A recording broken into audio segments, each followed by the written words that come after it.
نوائے ضیاء کے ساتھ پروفیسر ضیاء میں ایک عام مشاہدے اور تجربے کی جو میرے سامنے ایک حقیقت واضح ہوتی ہے، وہ حقیقت یہ ہے کہ کوئی بھی انسانی ادارہ جو ہے وہ از خود آٹومیٹک مشین نہیں ہوتا، بلکہ ہر انسانی ادارہ جو ہے اس کی کارکردگی کا دار و مدار جو ہے وہ ان انفراد پر ہوتا ہے کہ جن پر وہ مشتمل ہوتا ہے، یا جو اس کی کارکردگی یا اس کے اختیارات کے استعمال کے لیے جو ہے وہ نامزد تصور کیے جاتے ہیں۔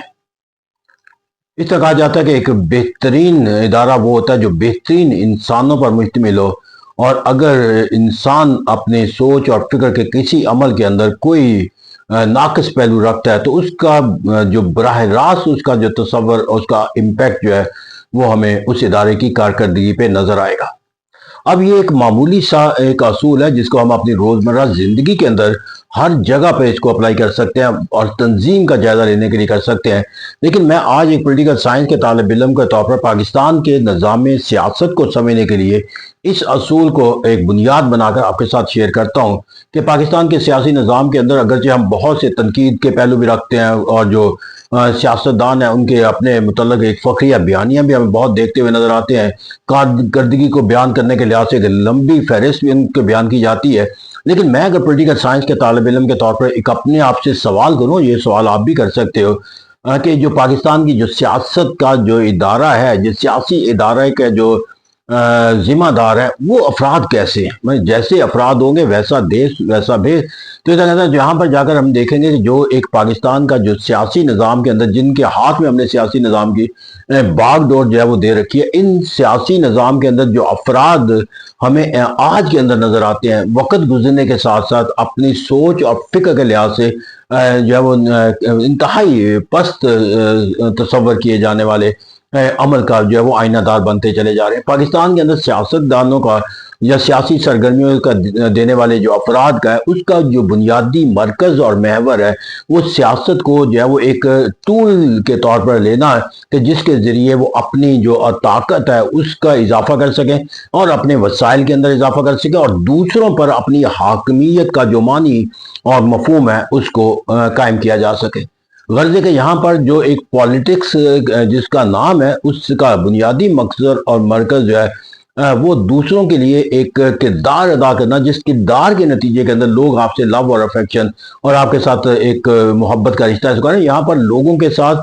وہ رشتہ قائم کرنے کا استوار کا جذبہ ہی نہیں ہے، وہ تصور یہ ہے کہ ان پہ حاکمیت کرنی ہے ریاست کے تو ایک ایسا عمل جس کے بنیادی مقصد جو ہے وہ اپنی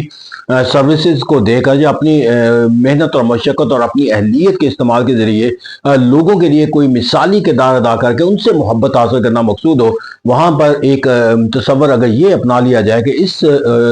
عمل کو اختیار کریں گے، یعنی سیاست کو عمل کو استعمال کر کے ہم اپنی طاقت میں اضافہ کر لیں اور اس طرح وہ ریاست کے جو مشینری ہے اس کو اپنے تابع بنا لیں، اور لوگوں کو جو ہے وہ اپنے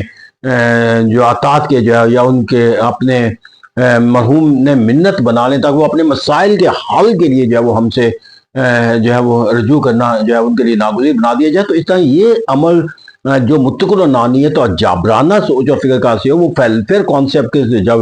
دو متضاد کانسیپٹ ہیں تو how is it is possible کہ جب ایک پولیٹیکل فورس جو ہے وہ instead of the welfare force کی بجائے جو ہے وہ ایک ٹوٹیلیٹیرین اتھارٹیرین جو ہے وہ ایک اینٹیٹی کے طور پر ہمارے سامنے آ جائے، تو وہ قابل فخر کیسے ہو سکتی ہے؟ اس طرح پہلا جو علم ہے کہ پاکستان کی جو سیاستدانوں کی جو پہچان ہے، وہ پہچان وہ نہیں ہے جو ایک سیاستدانوں کی ہونی چاہیے، اور یہ روٹ ہی اس کی جو بنیاد ہے وہ ہمیں غلط سمت کی طرف لے جاتی ہے۔ پھر جب یہاں کا آگے جا کر دیکھتے ہیں تو پھر ایک دوسرا جو عمل کسی سیاستدانوں کے اندر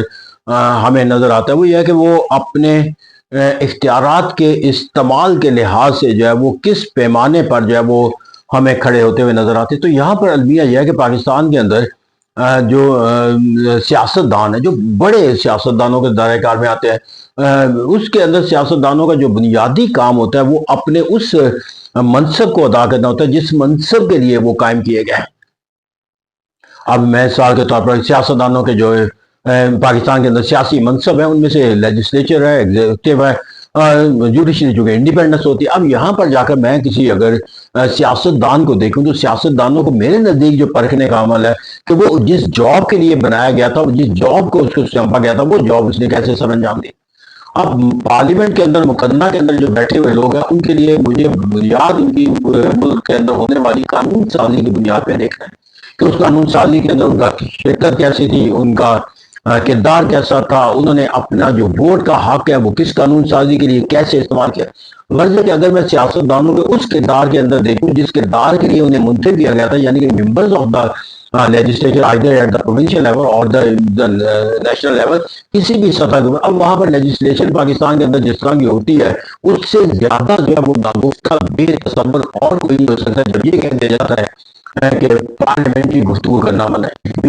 جو گفتگو پارلیمنٹ میں کی جاتی ہے تو جب ایک ایسا عمل گفتگو سے شروع ہو جائے, پھر جب قانون سازی کے عمل کے اندر کہا جاتا ہے کہ ایسا قانون سازی کا عمل کیا جاتا ہے جس کے اندر قانون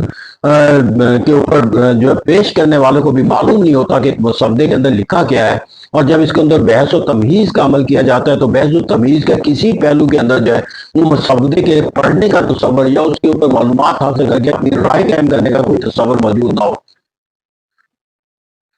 کس سمے کے استاد کے طور پر کہ مجھے کہہ دیا جائے کہ اعجاز صاحب آپ نے ایک بچے کا جو ہے وہ پیپر جو ہے وہ ٹیسٹ کرنا ہے, چیک کرنا ہے, اسے آپ نے ایویلیویٹ کرنا ہے.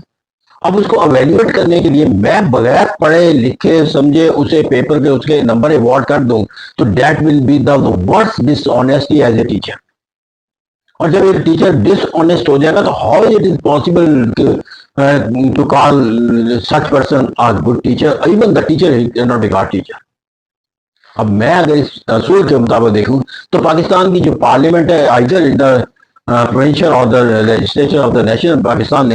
اسمبلی تو یا پارلیمنٹ جو ہے سینٹ, دونوں کسی بھی سطح کے اوپر جا کر دیکھوں تو المیہ یہاں پر کیا ہے کہ وہاں کے جو بیٹھے ہوئے افراد ہیں ان کا لیجسلیچر کے متعلق جو علم ہے وہ انتہائی ناقص, ان کی جو شرکت ہے